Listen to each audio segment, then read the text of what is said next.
Okay, when you look at this, how many terms are there in this expression?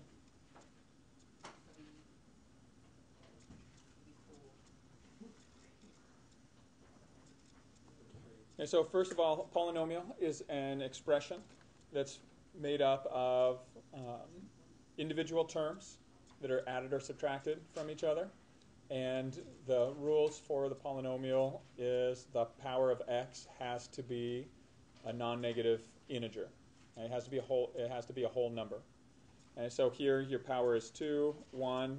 If you were to write a power of x here, it would be 0, which still fits that whole number category. So polynomial is it's an expression where the terms all have whole number powers for their variables. And each individual term is separated by a plus sign. So there are 3 terms here. If you have a polynomial with 3 terms, it's referred to as a trinomial.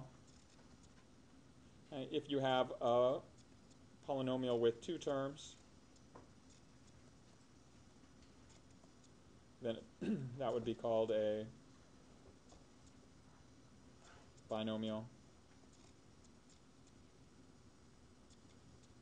Anything beyond these are usually just referred to as a polynomial itself. If all you have is a single term, then you're looking at a monomial.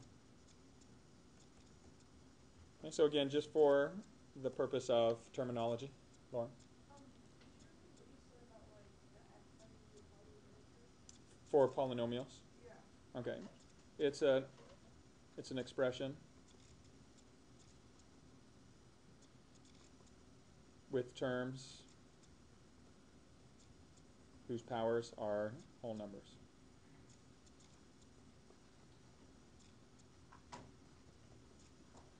Okay, so, and again, it's the variable terms.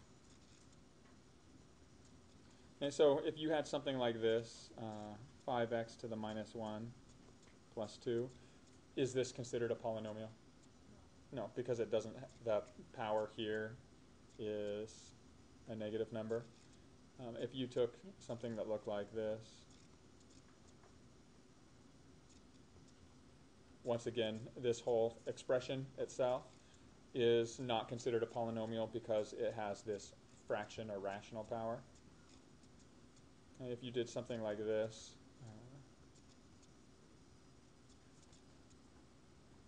we'll get to how powers relate to where a term's located, but if you have a variable in the denominator, it's equivalent to saying the power is negative. So this is just like saying 3x to the negative 1. So again, this one does not fit the conditions of the variable terms being whole number powers. All right, so binomial, trinomial, monomial, you just need to be aware when I use the terminology what that means. And what we're going to talk about today is moving from polynomial form, which is this form, where you have the highest power of your variables written first, then in decreasing order. And we can convert this into a product, which is called factoring. So we can move expressions between factored form and polynomial form. A polynomial form is expanded, and the factored form is that. It's written as factors or as a product of expressions.